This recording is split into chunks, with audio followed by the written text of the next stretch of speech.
Hi. Today I am talking very much about this new movie that is coming out. It's Harry Potter and the Half-Blood Prince. Um, you know, I'm not sure how good this movie is gonna be.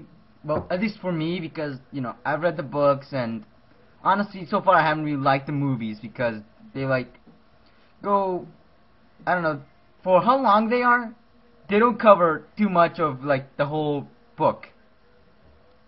It's like, the movie takes at least 3 hours or so, and they don't cover as much as they probably should have or could have.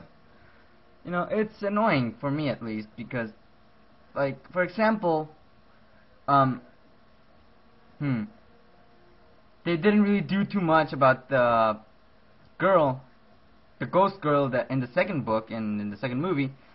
In the movie, she's like just kind of there. Like they just kind of like put her there to like tell Harry where the secret chamber was. But in the book, they do this whole thing about how she died and all this, and a little bit of character development, you know.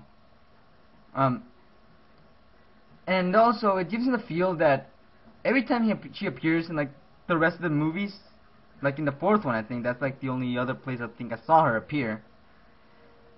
She's kind of appeared to Harry just to kind of tell him what to do with the egg. That's about it. It's like they don't do that much character development anymore, at least. And if you also notice, they start getting gloomier and longer as the movies progress. I don't mean within the movies, I mean when the next movie appears. It's just that slightly gloomier. It's like it was the first kind of like relative. It was pretty cheerful and kind of happy. Like they bled pretty much. They probably could have bled rainbows and like vomited sunshine, but it was just weird. Pretty happy.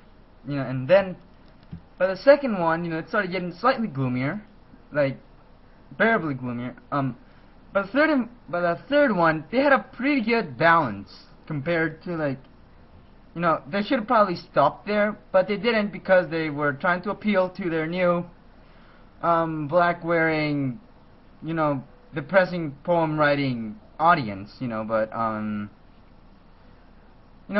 Potter was never about that. It was about this dude who survived getting killed, and now he is gonna kill the guy that tried to kill him.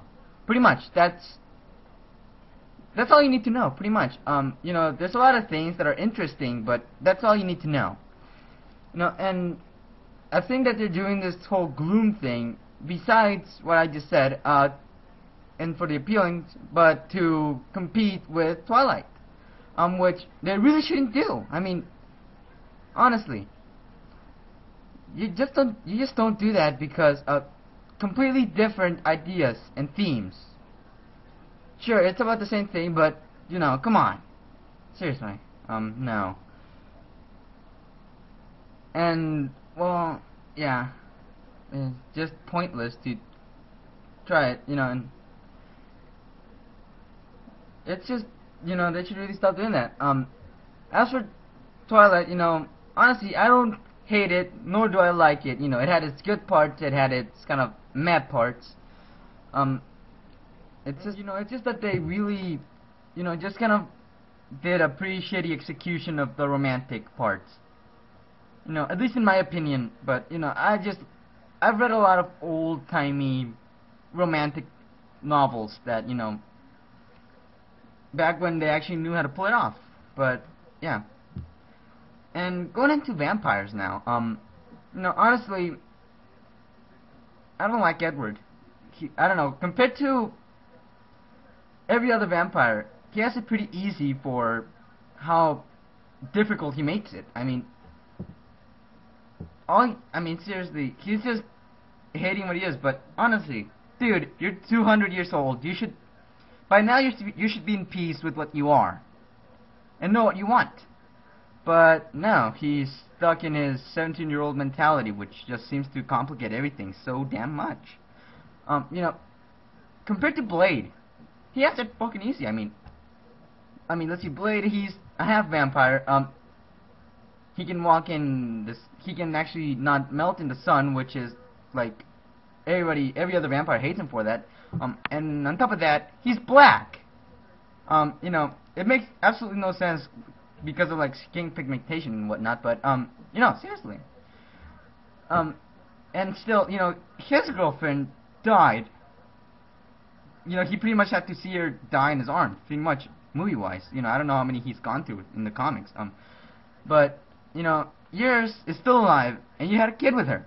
You know, seriously, you're Edward. You're having a pretty good life compared to most other vampires, except for Alucard, and he's still cooler than you.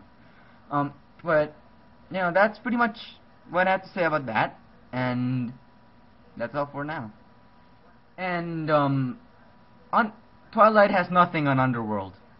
That's all I have to say.